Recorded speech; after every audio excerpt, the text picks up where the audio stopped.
Right. I believe we are live, and our second live will be having our guests joining us momentarily.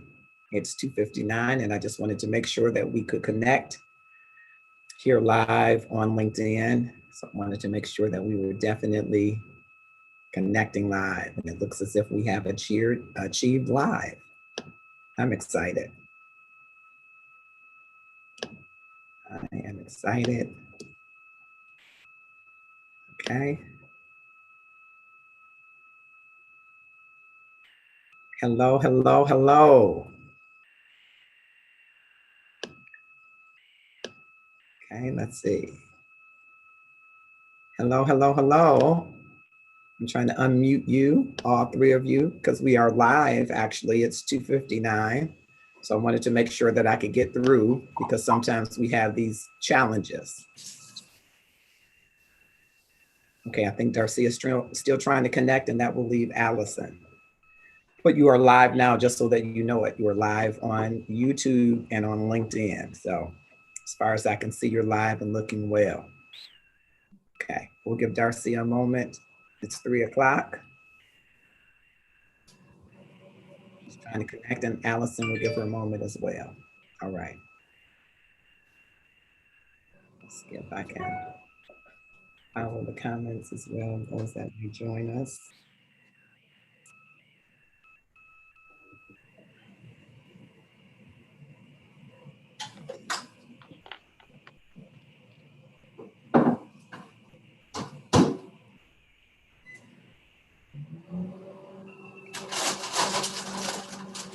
Here, I'll turn this down. All right. So good afternoon or good morning or good evening, wherever you might be throughout the world. Thank you for joining us on LinkedIn. I am in sunny Detroit, Michigan on the Northwest side where the temp is 86 degrees. And so as you're coming in, if you'll drop in the comments where you are and what the temperature is like there. Maybe you're enjoying great weather. I prefer 70s weather, but I will take whatever the Lord blesses us with. And so I am excited to have some exceptional humans to join me here in this LinkedIn Live. They were so gracious to be so flexible as the schedule flowed and ebbed.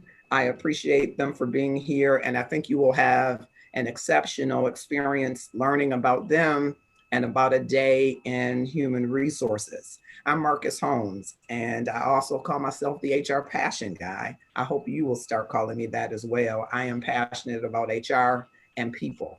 And so it is one of my favorite things. There's Darcia Sanders, fantastic. One of my favorite things to do. Let's see if I can hear you. I have been fortunate to be a human resources professional since I was probably 2, because I'm saying I've been a professional for about 23 years in human resources, so I must have been 2, right? Allison, I think you haven't joined us, so you put something in the comments, but come on that link that I sent to you. Okay, so I'm excited about human resources, and I've got some exciting and exceptional humans here, and I want to talk to them, and I'll just make some brief introductions. Of course, their background is far too voluminous for me to name all of the wealth of their experience, but I wanted to just give you a snapshot of who they are as individuals. And so Jocelyn Smith has joined us. She is an experienced human resources manager with a demonstrated history of working in the automotive industry. Skilled in team building, HR policies, management, Family and Medical Leave Act, and leadership. She is a strong operations professional with a bachelor's of science focused in accounting from the University of Findlay. Welcome. Thank you, Jocelyn, for joining us. Thank you. Joining us also is Roger Williams. He is an experienced human resources professionalist, currently a generalist with U.S. Foods Company. He has a demonstrated history of working in the food and beverages industry, skilled in deferred compensation, conflict resolution, labor relations, Family and Medical Leave Act, and employee relations. Strong human resources professional with a master's degree focused in industrial and organizational psychology from Appalachian State University. Welcome, Roger. Thank you so much. Thanks for having me, Marcus. Thank you. And Darcia Sanders, is the interim manager and leave of absence consultant for the Mecklenburg County government. Darcia was instrumental in the county's implementation of the Families First Coronavirus Response Act, where she collaborated with other HR leaders and departments to educate and execute the paid federal emergency paid sick leave act, FMLA programs for Mecklenburg County employees affected by the challenges of COVID-19. Thank you so much, Darcia, for joining us. Thank you. And hopefully Allison will join us. She is also a professional who is currently leading people and talent at Connect RN. Prior to joining there, she was the head of recruitment and HR at Cozy Ken. She is unapologetically obsessed with all things talent, from acquisition strategy, development to analytics. She has her SHRM certification and degree from Florida State University in Italian and business. And I was, forgive me for not mentioning, both Roger and Jocelyn hold the same certifications within our human resources industry as well. So welcome to you all. And hopefully again, Allison will be joining us momentarily. So I wanted to talk to you, each of you, about a day in the life of human resources before COVID-19 and before the scab was pulled off of racism. So our race relations are, I would say, poor, if we had to rate them from excellent to poor, and that scab has been pulled back.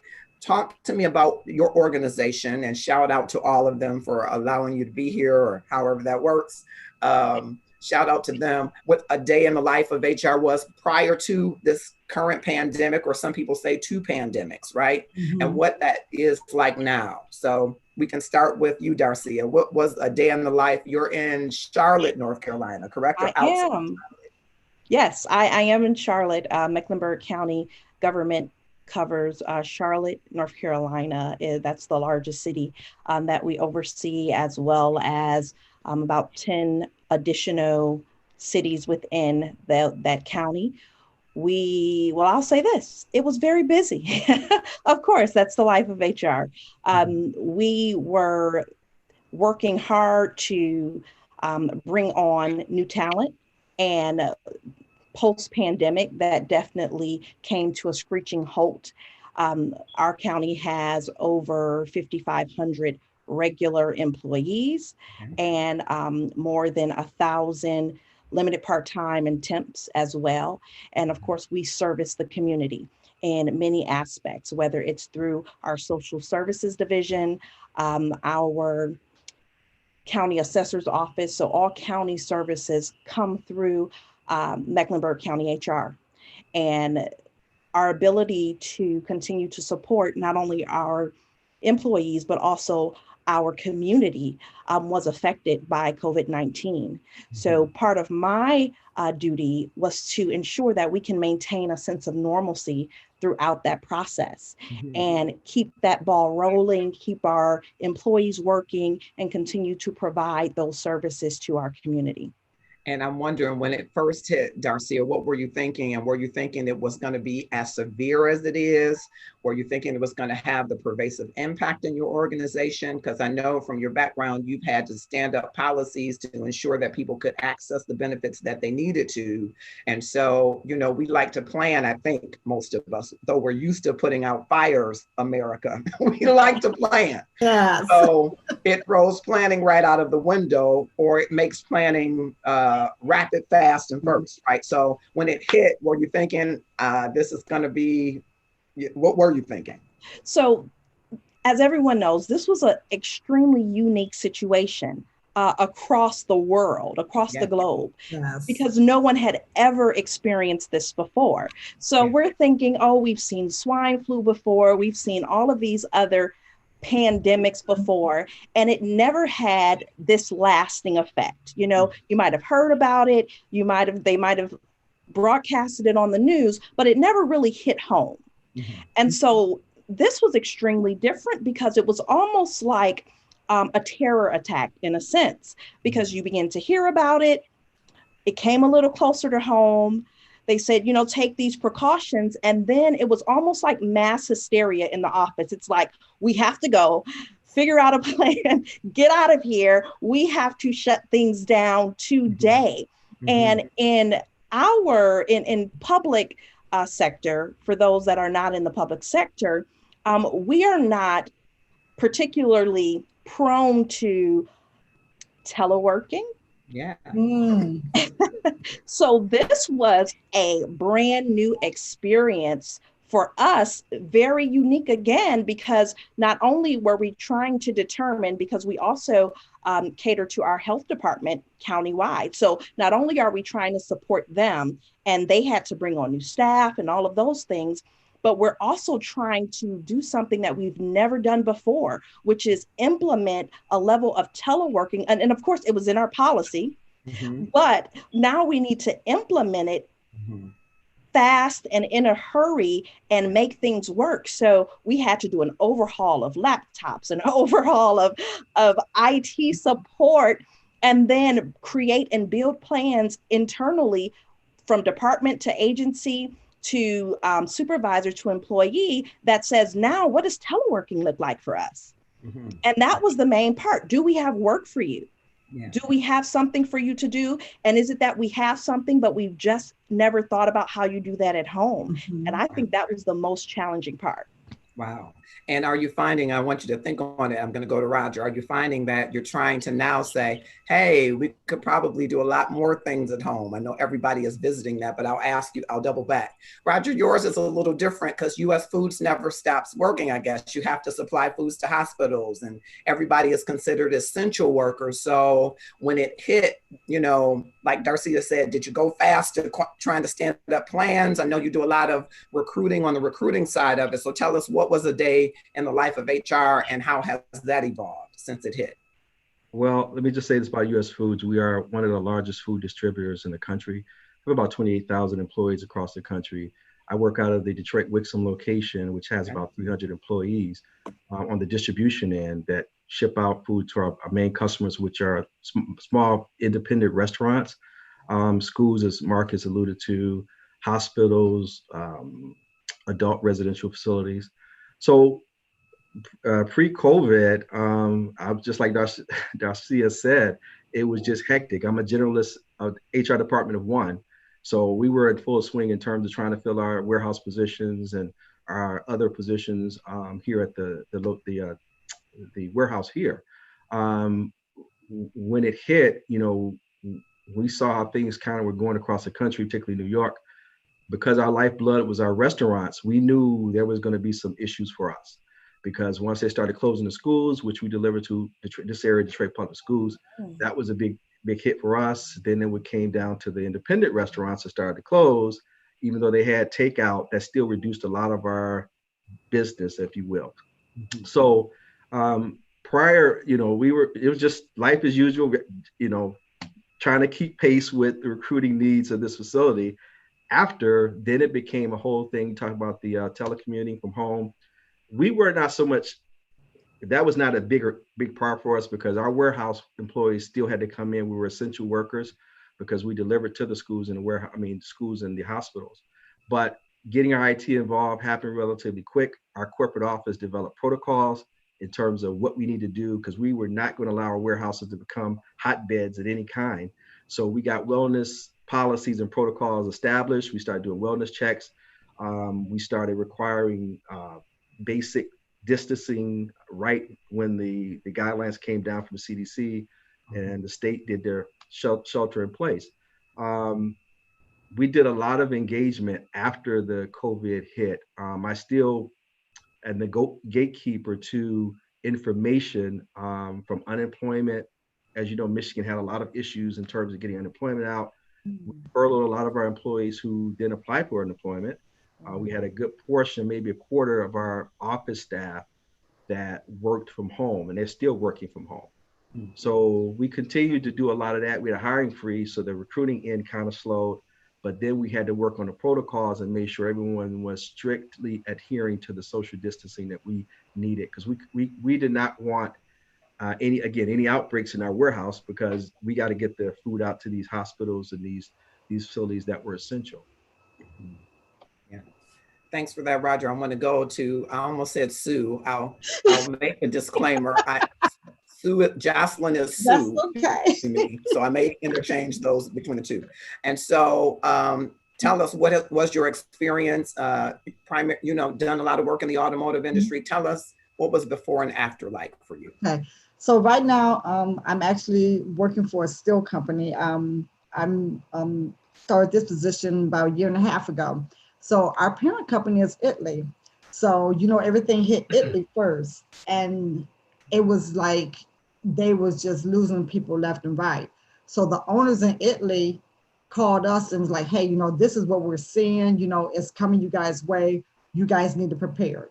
So we pulled together a team and said, okay, you guys, what is this going to look like? First, we had to find out, are we an essential employee? Well, because we supplied the medical field, the gun field, oil and gas, and aerospace, yes, we fell into that category that we are essential employees. And it was kind of a running joke with me and my manager because pre-COVID, I used to say, why don't we, why can't some employees work from home? And it's like, oh no, the previous HR manager said there is no working from home. Everybody had come into the office. So now my manager said, Jocelyn, you kind of knew something, didn't you? I said, well, I didn't know anything, but it makes sense because when I look at the generation now, a lot of it's flexibility. So I said, we need that flexibility.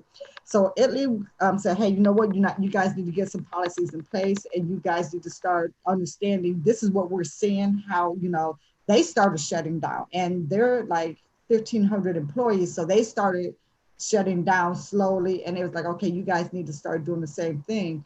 So we pulled together, we formed a team. We was like, okay, you know what? I went out and bought a bunch of thermometers. We're going to take temperatures. We set the guidelines. I wrote a policy. If it's 100.4, we don't ask questions, you're going home because we couldn't afford to have people coming in sick. We said the office staff, all those that can work from home, go home, just work from home. And then I look around, so I have 7 branches throughout the United States. So I had the IT, trying to order laptops for everybody, but they were all back ordered.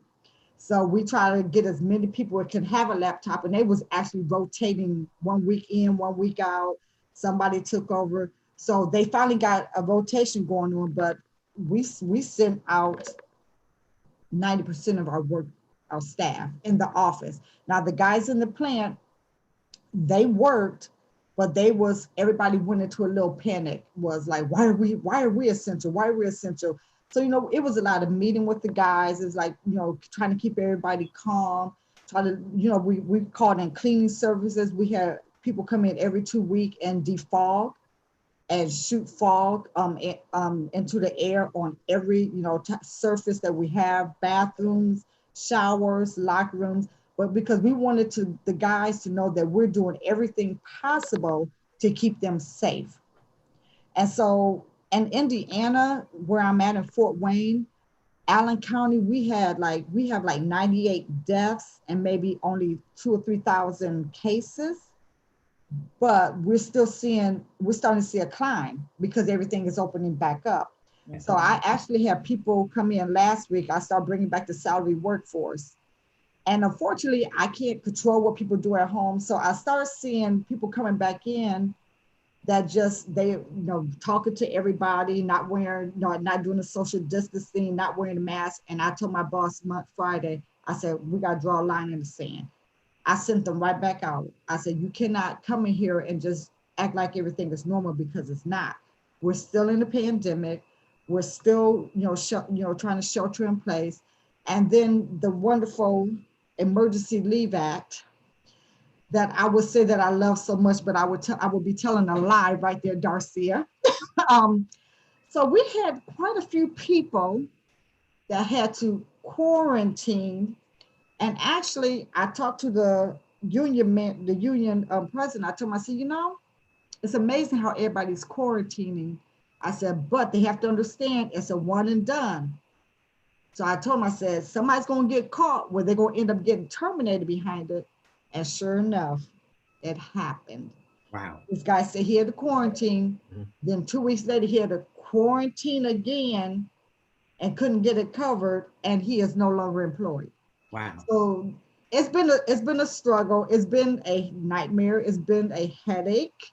We're actually in a hiring freeze right now. We're just kind of taking it day by day, just trying to maintain and just, it's about keeping everybody calm and letting them know we're trying to do the right things to protect them right now. Got it. Yes. Wow. Thank you. Oh, yes.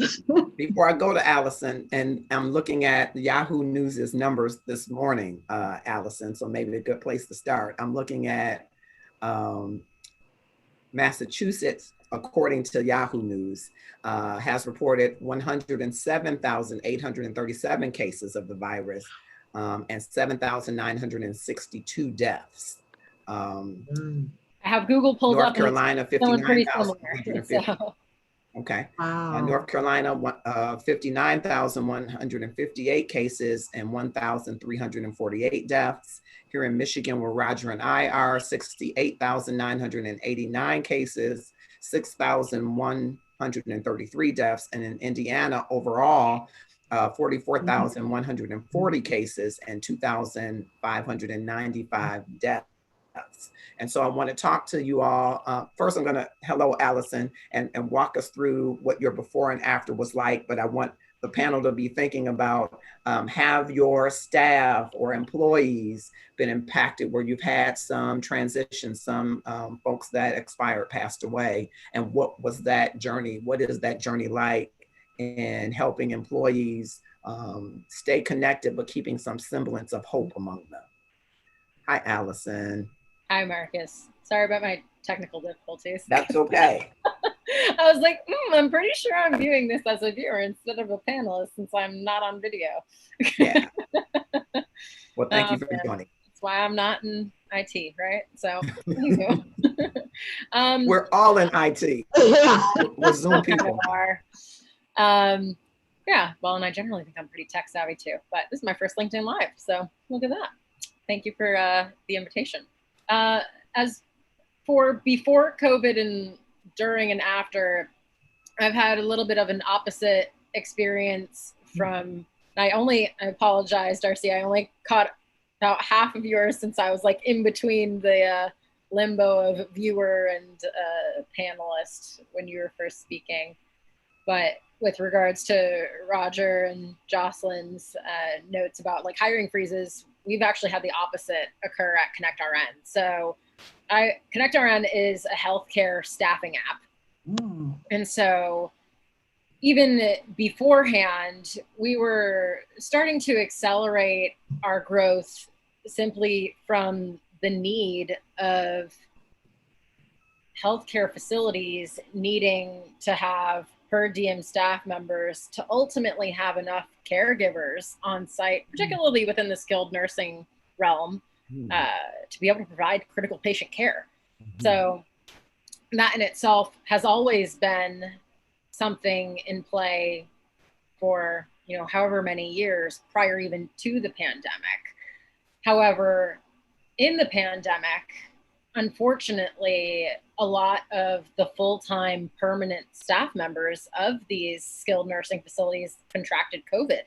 And so they had to look outside to companies like ConnectRN to supplement their workforce to give patient care to their residents.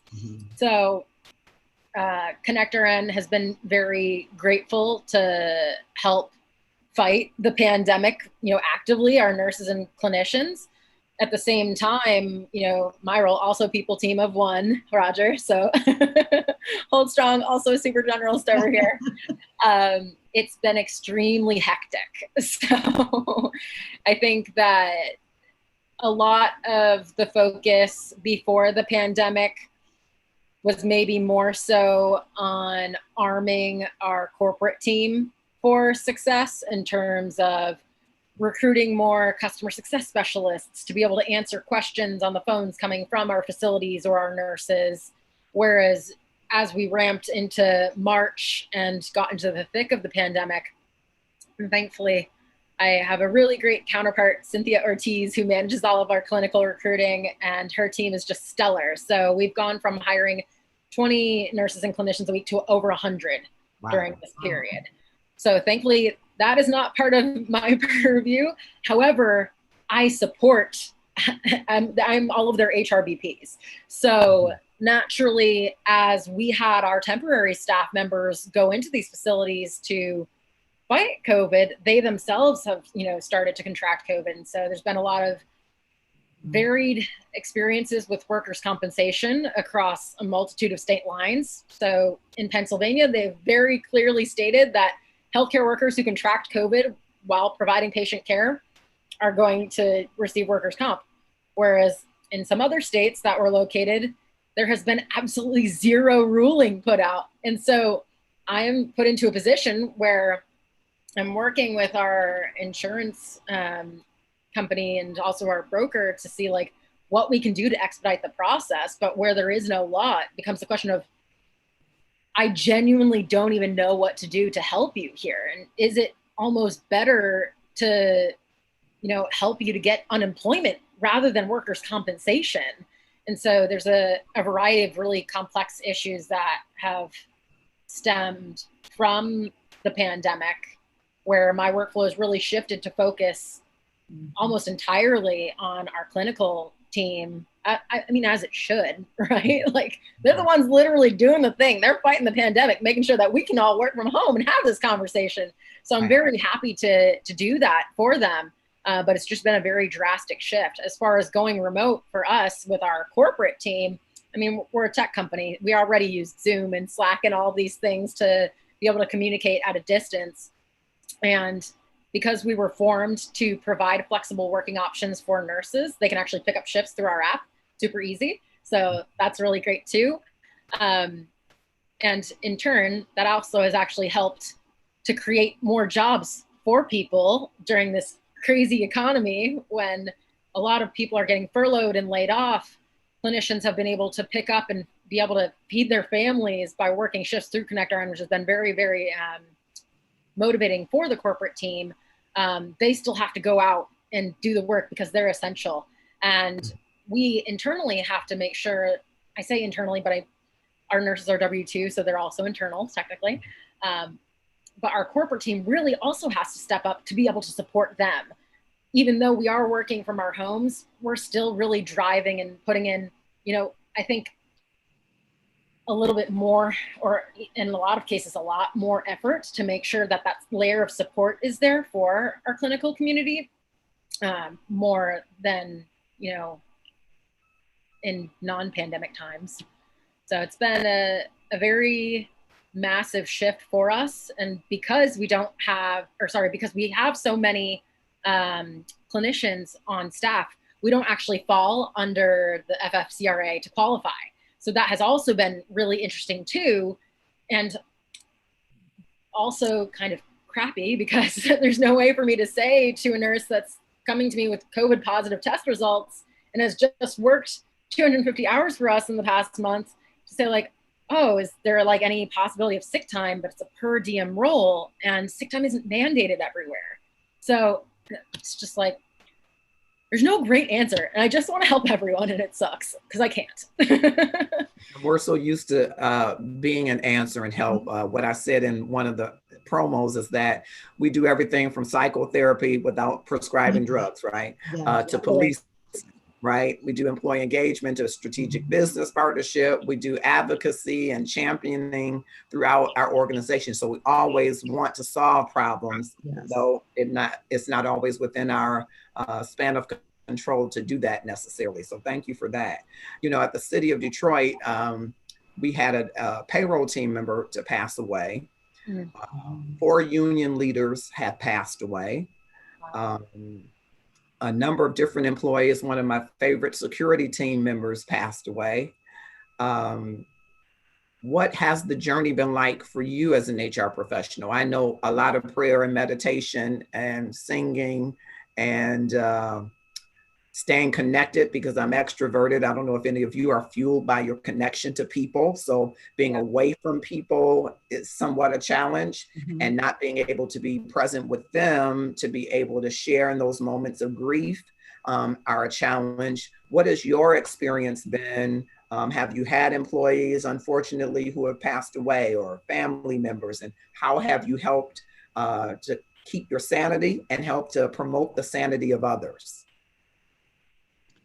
I have to I'm thankful that it has not affected us to that point where we saw employees that contracted it and passed away. Now, I've had employees that their loved ones had it and they just had to quarantine, but no, we haven't experienced any deaths from it, which I'm very thankful for. It is taxing on your mind mentally. It really is. Just, I think I'm more paranoid that my goal is that no one gets it at the plant. Yeah. And And so, so, and Sue, let me jump in there and say, so it's taxing on your mind. Yeah. How do you deal with that? What's your way to deal with it? a lot of prayer. A lot of prayer. A Okay. lot of prayer, and I communicate a lot with I communicate with our team. So we have a core team that's been, like my quality manager, my ops manager, my general manager, and my maintenance manager. We're the core team that has actually been there. So we bounce a lot of stuff off each other. And a lot of times I'll just walk outside and I'm just like, okay, breathe, Jocelyn, just breathe. And it's a lot just talking through it. And just my job is to put everybody's mind at ease. That's I want to take on that role because I don't want anybody to panic or, or get, upset so that's taxing on me because I'm pouring into them and I'm pouring out all of me. And I'm like, okay, I have to step back sometimes and be like, okay, Jocelyn, you're just one person. You can't do it all. It is a pandemic. It's here. Control what you can't control. Everything else you let go and just pray about it and just keep moving and do your part. So that's where I'm at. Okay. I see Darcia was jumping in to respond. Yes. Yes, I think that, and to Sue's point, see, now I'm calling you Sue, That's right? okay. You catch on. So with all I missed the memo with Sue. in all fairness, Sue is my first cousin. So her being Jocelyn as a professional, I got to get used to.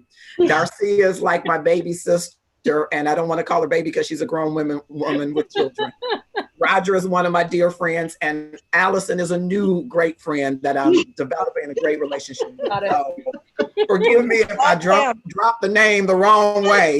It's because I invited some exceptional humans for my second LinkedIn Live, and I wanted it to be, because it's a sensitive subject. Yes. And I think people discount the things that HR does as it relates to the most important asset that a company has. It's people. And so we're talking about the potential for death and fear and anxiety and health concerns and shouldering all of that. And as Sue said, pouring into other people. And then I'm wondering, well, then who is pouring into you, or who pours into the HR professional when you're giving everything you can to ensure that everybody is safe? So I just wanted to throw that out there. So everybody call her Sue. Yes, you call me Sue. And I just took it as we're all family, right? So, that's right. But to Sue's point, I think that with the profession that we're in, we have made a large commitment to help people ultimately. And when they are going through trials, when they are burdened with different issues, whether it be work-related or not, we stand in the gap to help support them through that.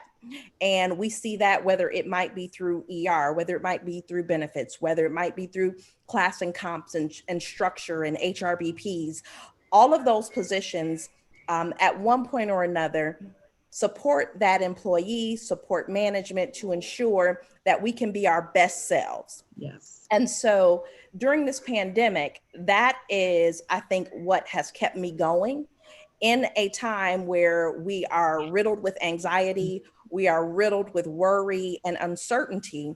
Just to be that calm, level-headed support and voice to our employees is what actually keeps us going, Marcus. And I think I speak for all HR professionals. And just to have a conversation with an employee that might have started pretty hectic, and by the end of the conversation, they're like, thank you. You know, you really helped me. That is the satisfying measure that really no amount of money can bring, right? And so, yes. And so it gives us the determination and the fight to keep going. And so, yes, it's hectic all around us. Yes, we're moving fast. We're trying to dissolve all of the information that's being thrown at us, and we're trying to implement new programs and new policies and do what we can so swiftly. But just to thank you, and you helped me. And it's really a hard time, and we've had employees, not any that have died, but their family members, and they've been sick, and how whole households have been sick. And then when they contact or reach out to HR, just to be that listening ear and say, hey, we're in this together, the world is in this together. And that unity that we all possess, even now on this call, I think it's what is most encouraging to tell us to just keep on going. Roger, what do you say? Are there employees that have been impacted? Any employees that have passed away, unfortunately, family members, and how have you walked in it? I know Roger used to be a professional with the city of Detroit, and it's our practice if an employee passed away or a family member, we would go to that service as HR professionals just to show our support. And so in this time frame, we can't even attend some of the experiences. And I'm not even sure you're aware, Roger, Cornelius Palm passed away. I'm aware. Yep. Okay. So we, I'm thinking of people that are in our organization who we weren't able to fully celebrate. How do you deal with that if you're dealing with that at US? Well, we unfortunately, we haven't had any deaths at our particular facility. We have had some across the country in other markets. Detroit and Cleveland, which were one market, we haven't had any. How I deal with it, I'm not as extroverted as you are, Mr. Holmes, but what I do is I think about my time at undergrad at Johnson C. Smith down there with the Sanders and Appalachian State. I wanted to go into psychiatry. I wanted to be this therapist and that kind of thing. So when I switched careers in industrial psychology, I never thought that years later I end up being this listening ear in HR. So, I take a servant leadership type approach here because that anxiety does produce a lot of problems for our employees here to navigate. And if they fear, what they don't know, which is if an employee comes in, they think an employee has the virus or has been exposed, they'll make a beeline to this office and they're talking their ears off. Roger, this person's not wearing a mask. What's the problem? I can't work here. I got a sick relative at home. I can't afford to take anything back. So I get that constantly, particularly in the beginning. So you got to be a listening ear. You give them the time, you explain to them the protocols we have in place. We tell them what the procedures are if a person does suspect they've been exposed. U.S. Food is taking great lengths to ensure our employees feel safe because we have to come in. I mean, I was never at, sit home to work from home. So we had employees coming in, and then we implemented a lot of things to take that fear away. We kept the communication going with them. So when they come to my office saying, Roger, this, that, and the other, all these different myths about the virus and how it's transmitted, we have to give them literature and talk to them about proper ways how it's transmitted, what we're doing, and what you can do to keep yourself safe. It does become stressful because you don't have all the answers. I personally had a family member pass from it. So, you're right. You don't get a chance to spend time with them. You don't get a chance to be with them in that moment, which can create a lot of angst and mixed feelings about how we live our lives going forward. And to that point, we're at a point now where we bring a lot of our furloughed employees back. We're going to bring a lot of our employees who are working from home back. And I'm heading up a committee here we're a union facility. So I'm working with the union because our life as we know it, of course, will not be the same, at least in the short term. So we need to figure out ways that we can go out of ways to engage the employees where normally would have family days, appreciation weeks where everyone would get together, Thanksgiving gatherings.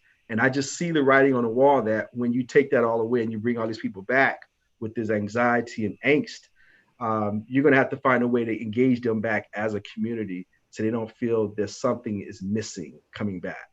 Yeah, so I do want to ask you all about engagement overall. How are you, what programs do you have in place? Do you have employee resource groups, affinity groups, diversity councils? In the middle of this pandemic, then we're in another pandemic that we were awakened based on the things that have happened to Breonna Taylor, George Floyd, and others. And so how do you have conversations around reconciliation and all of those types of conversations? But I want to give Allison a chance to respond as well. Have you had any employees? You mentioned there were nurses that were impacted, that you all backfill for us. Were any of the nurses that backfilled ended up contracting? And then, share with us. So thankfully, we have not had any deaths of any employees. Wonderful. We have had several connectors, we call ourselves connectors, contract COVID-19, both from our corporate team and from our clinical teams. Okay. So helping them to, navigate it, whether it be through workers' compensation on the healthcare, on the clinical side, or with, PTO and sick time and the mental space to grieve for those who have lost family members during this time. Kind of going back to what Jocelyn was saying, though, like a day in the life of HR right now. And I really appreciated this quote from one of our Grow Mentor sessions, Marcus. Ashira Gobrin, who's the Chief People Officer of WAVE in Canada, had said to look at this like an oxygen mask moment.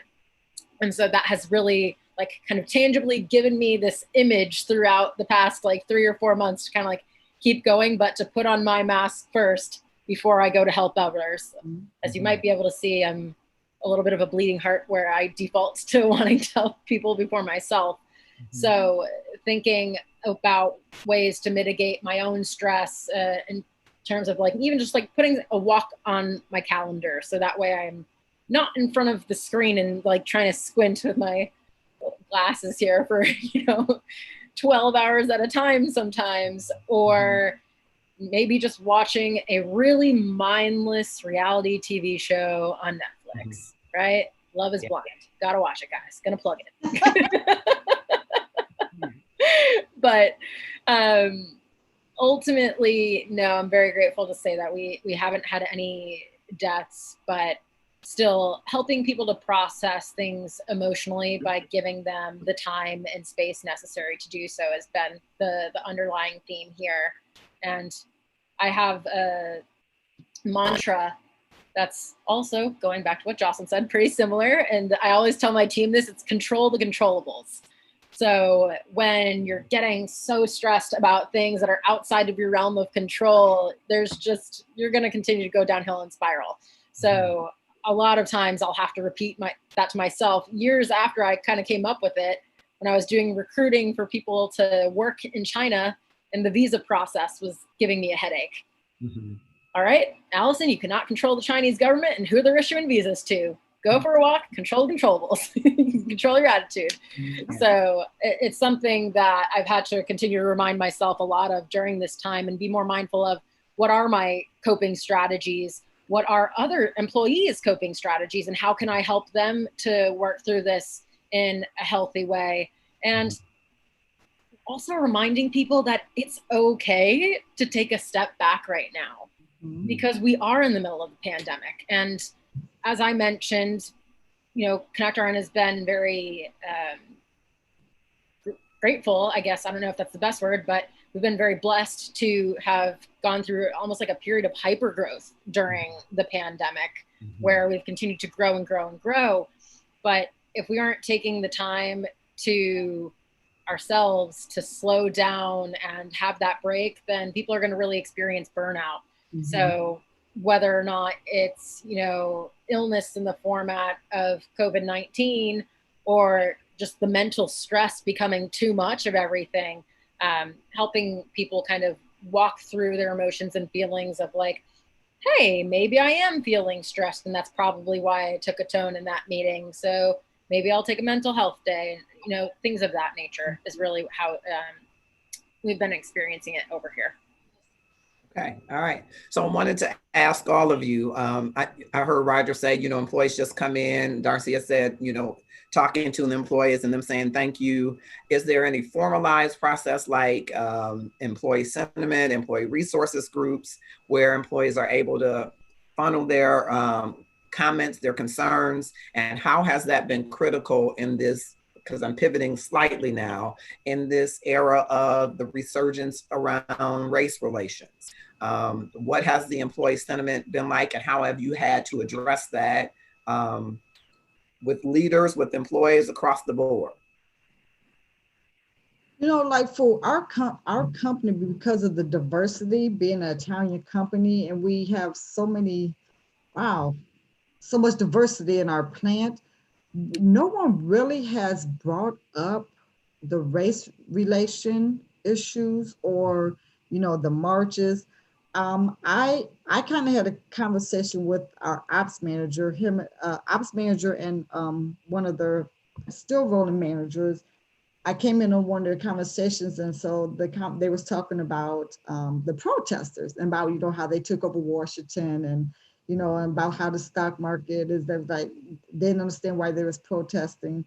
So I'm in the kitchen while they're having this conversation. I'm thinking, okay, Jocelyn, do I jump in? So I'm just listening, and I said, there's like, I don't know what it's all for. And I stopped him. I said, you know, I said, racism is a big problem. It has been a big problem. I said it was, yes, it wasn't as prevalent. It was there, but it was just kind of underlying. But now, because we have someone, and I'm sorry if I offend anyone, that's in the White House, that's making it okay, and he's making okay to be, you know, for racism be alive. I said, so that's what they're out there protesting for, because and I asked myself, how long have you been Black? Have you ever walked into a Black person's shoes? I said, I know what it's like that. My daughter's been pulled over many times. I've not gotten jobs because of the color of my skin. I said, so until you walk into those shoes and understand what people are feeling, that's what they're out there protesting for. It's the suppression of their rights that has taken place. And so they just kind of looked at me, and so they know I'm not a Trump supporter. And I said, you know, a lot of people support Trump because, oh, you guys are looking at the stock market. That's all you're looking at, is where the stock market is going and how much money you're making. What about these people's lives? Yeah. Is this stock market more important than people's lives? And Yeah. so they just kind of looked at me. I mean, you could hear a pin drop, and they're just looking at me like, uh-oh. And so, I just left it there for them to ponder on. And since that day, they haven't brought it up to me. Okay. But as far, in our plant, we have a lot of Italians, we have, men, women, Black, white, and Mexicans. So we really haven't had anyone that, brought it up or came at each other. We do offer EAP to anyone that, if they get stressed or, want to talk about it. And I always tell them, I have an open door policy. Anytime you want to talk to me, you're right, Darcy. We're psychiatrists, we're sociologists. I mean, you just named it. That's all of our role. I said, my door's open. You won't offend me. I will have a healthy debate with you, or I'll just listen. It's up to you. So I always put myself out there for that. But like I said, I'm glad we haven't had that. I mean, we've had a lot of protesting in Fort Wayne, which I'm glad to see. Mm-hmm. I'm glad to see that. So people are really getting out, voicing their opinions. But as far as the plant, no one really it hasn't really surfaced. Okay. I want to go to Darcia and Roger, because you both have kind of the psychology background, right? And so I know you probably have the tendency to do more psychology than you probably should. And you may have robust employee assistance programs, right? We want to refer people to that. But what is it like to, if you don't have employee resource groups or affinity groups, how do you create spaces for the conversations to be held as employees may be having experiences around race relations? So Marcus, you're 100% correct. It's talk therapy in a sense. And to Allison's point, many times your employees don't even realize that they are dealing with a bout of anxiety or stress and worry. And they just begin to come to you with one issue, and it kind of spins into a whole nother thing. And so that opportunity that we all take to listen and dissect that conversation and determine what that employee needs going forward is critical. And I know that we all do that. What we are doing to be more intentional about the current racial climate. Prior to George Floyd and Breonna Taylor, prior to COVID, we had already initiated some racial and equity training across our organization, and it was mandatory and everyone had to attend, and it was a full day. So we were already intentional about bridging those gaps. Our employee population is extremely diverse, which is why I love it here in Charlotte. But we were intentional. Now, at this point, post George Floyd, Breonna Taylor, and the many others that we can name, we take for granted sometimes that when employees come to work to this diverse population, that their personal interactions with people are as diverse. So we are being more intentional in our little sectors of departments and supervisors and managers to ensure that we have those tough conversations. Let's talk about it. You know, what's going on, what has been, what's in the past, where does all of this hate come from? What is systemic racism? What is white privilege? So we're having those tough conversations with whites, blacks, everyone of all colors. And so we know that as soon as you get over the hump of it being uncomfortable, you'll be able to understand the plight of African Americans and where their fear and sometimes anger comes from. And I think that, again, if you continue to be intentional about addressing those, because we know, all of us know, that in HR, prior to maybe now, some of these things where you don't talk about that at work.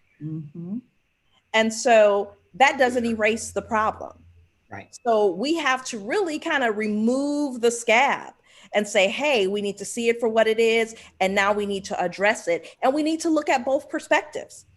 We need to hear our white brothers and sisters. We need to hear our black brothers and sisters. And we need to come together, have a meeting of a mind and say, now what can we all do together to make a change?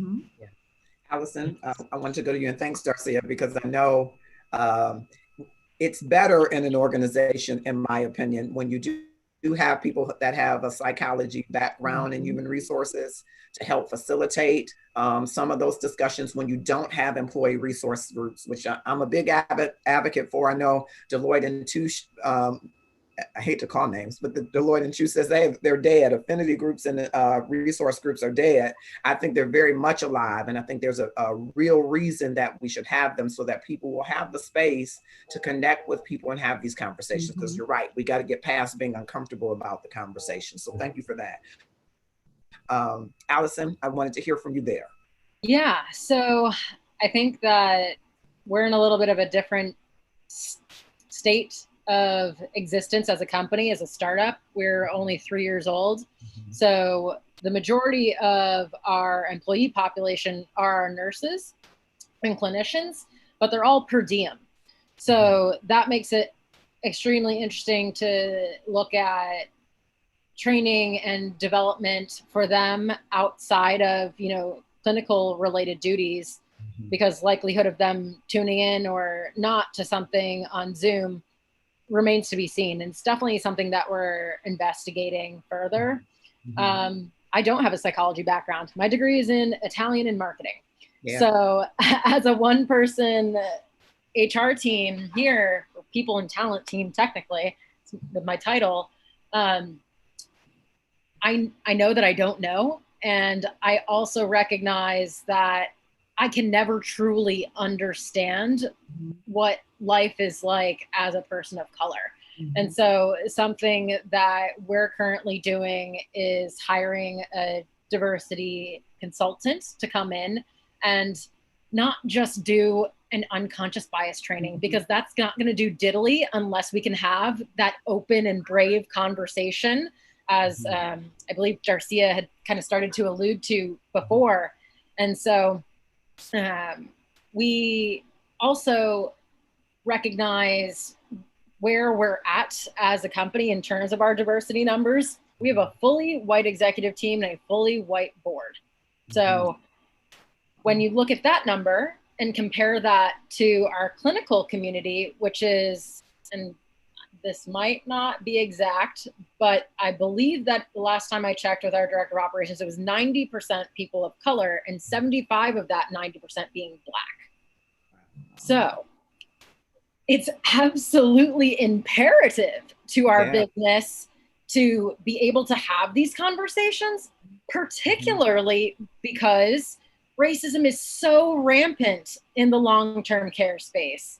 And so there are countless times where myself and others internally are having to try and coach clinicians and nurses through instances where patients or residents have made violent racist threats against them while they're trying to provide them care. And so it's a very delicate issue, but it's so important that we be able to have these conversations, not only with our clinical team, but internally too.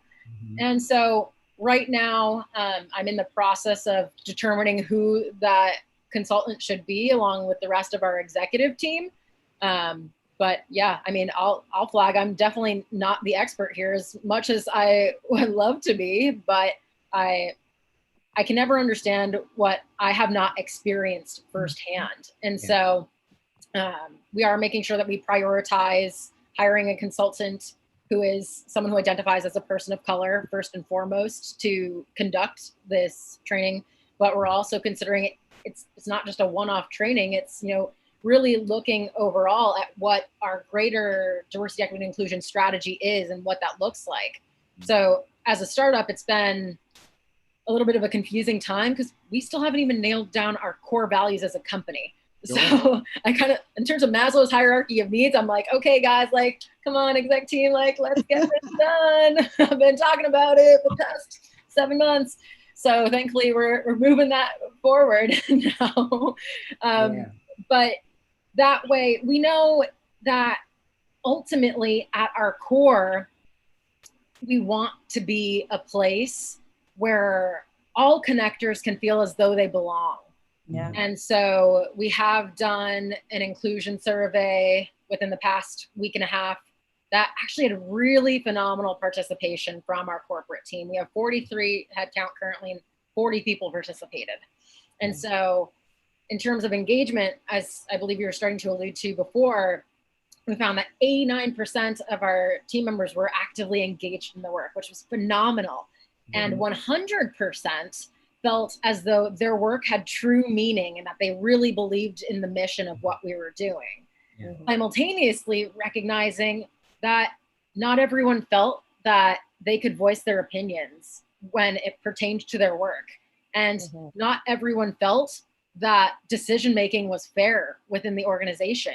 And so these are the things that we really need to begin to dive into now, and not just send out a survey to send a survey and not just put out a post of Black Lives Matter because it's the trendy thing to do, but actually do the work, right? And so like, there's only so much that I can do. And so I'm working on bringing in people to help me get that done. But as a part of that survey too, and we do have one ERG for women in tech, but that doesn't necessarily help our, employees of color internally. And so as a result of this survey, and part of that survey was, would you be interested in participating in a committee to help address some of the issues that have, come to light in this survey? And thankfully, we've seen some interest there. That's been from a variety of employees at both different levels and different ethnic backgrounds. So I'm excited to see, what that future looks like, but it's definitely still a work in progress, 100%.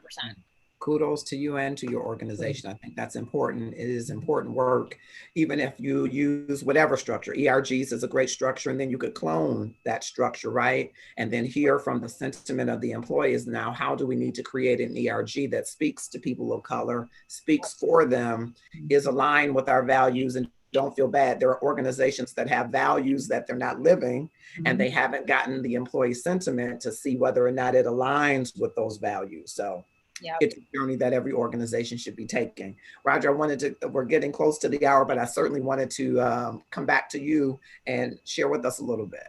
Well, on one end, our corporate level, we are a publicly traded company. So like most companies, they put out statements of unity and being supportive of Black communities. We've done the same. We have implemented at the corporate level trainings. I was on one call this week, an anti-racism call, and it was really, really excellently done. They had a lot of participation, a lot of viewpoints shared, and they've also unveiled different steps that US Food will take to encourage diversity and inclusion, which is increase more businesses with our Black customers, restaurant owners, including recruiting more top level African Americans throughout the organization. That's on one end, the corporate end. Now, in the warehouse where I'm at, there are a lot of deskless users who don't have access to the desktops, and they're primarily union employees. And it's a little different environment here. You have a 20-year employees, unionized. We haven't done anything local as of the start of the protest, but I'm certain that with the diversity and inclusion unit at the corporate level getting things in order, we will be doing some rollout trainings. These guys at this level, and I talk to them all the time, they know how to engage about issues such as politics, and they don't get into the hardcore race relations stuff. I go and engage with them in the break rooms. The break room's not too far from my office.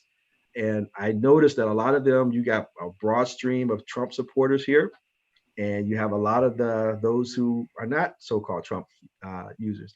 So one of the things that I did bring up to my manager when this all happened, I said, one of the things we got to be careful of, not that it's a pressing issue, but I'm looking at someone walking in with the I Can't Breathe t-shirt and what that would do with the community here. So we do have a dress code.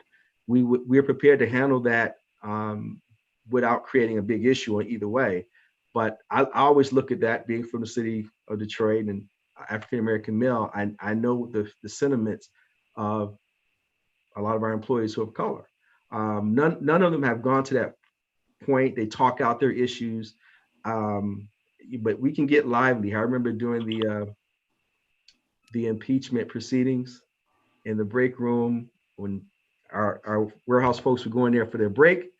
You could hear some interesting conversations going back and forth about what was driving the impeachment and all of that. It didn't get out of hand because they do understand they cross the line that your job is at risk if you violate any of our policies. But I do anticipate, being that we're a public traded company, that we're going to have some trainings rolling out going forward, diversity, inclusion.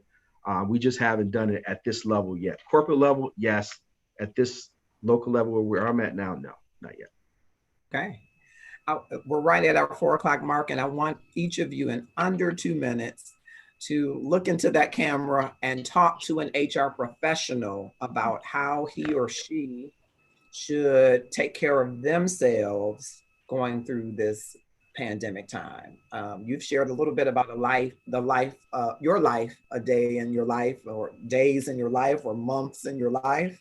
And you're right. All of you have said in some way or fashion, we're here to help people. Mm-hmm. And there's something within us that wants to help people. I think there's something in us that is affirmed when we do.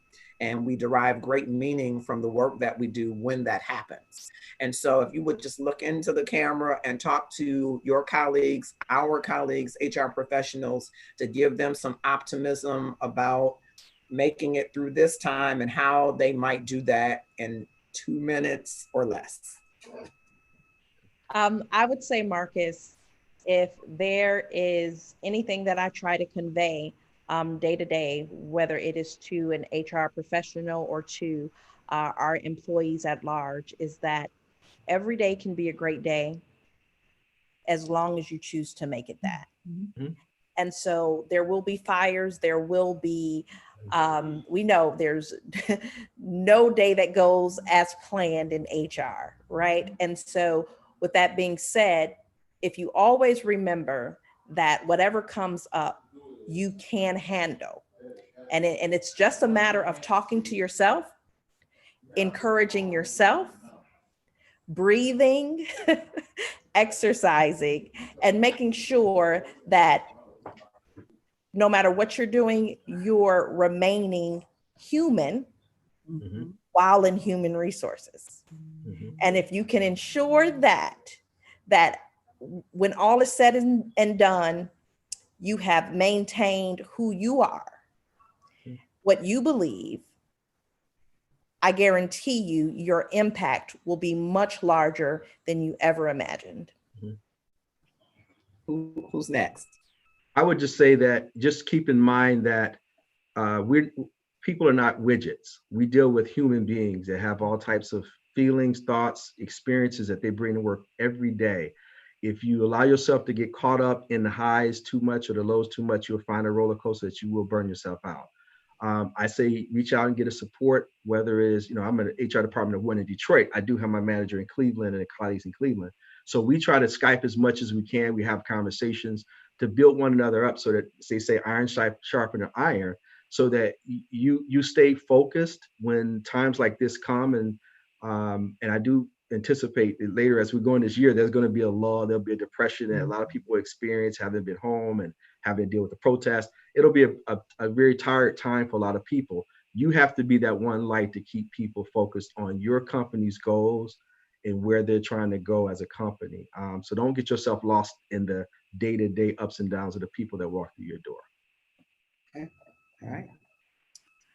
I would say we as HR leaders, we need to lead by example, because a lot of people are going to look to us to see how we're handling it. So if we fall apart, they feel like, oh boy, if they're falling apart, oh, there is no hope. So I always tell everybody, when I come in with optimism. And to Darcia's point, I pick and choose what kind of day I'm gonna have. When I get out of bed, I sit and drink my coffee and I meditate and I pray. And I'm like, okay, I'm gonna have a good day. I go in, you're right, HR changes by the minute. I find myself sometimes wearing 3 hats, juggling 15 balls, but I try to prioritize and I try to remember that I am human. And like I said, I tackle the things I can, I change the things I can and those that I can't. And then laugh. There's nothing wrong with laughter. I tell everybody we spend more time there with than we do our families. Have a good time. Yes, when the serious times come, have those serious conversations, but always mix it with some laughter. And then at the end of the day, when you pull out that parking lot, know that you gave your all. And you know what? Live to fight another day. Tomorrow's a new day. Go home, shake it off. I go to the gym. I go walking, put on my music, and I'm like, okay, I've done my great job today. I tackle whatever I didn't get done today. I tackle it tomorrow. You're human. Allow yourself to be human. Okay. I don't know if you guys have seen the movie My Big Fat Greek Wedding, but I always remember the part where she's talking about a marriage being like the female's like the neck and the man is like the head. But I think of the HR to executive team relationship here with HR like the neck and leadership like the head. The head can't move or do anything without HR. So making sure that you are taking that time to get the proverbial massage, whether you can get one in, your state or not right now, being irrelevant here, but taking that time for self-care, whatever that means for you, is really important here. So got to take care of yourself first to be able to take care of others.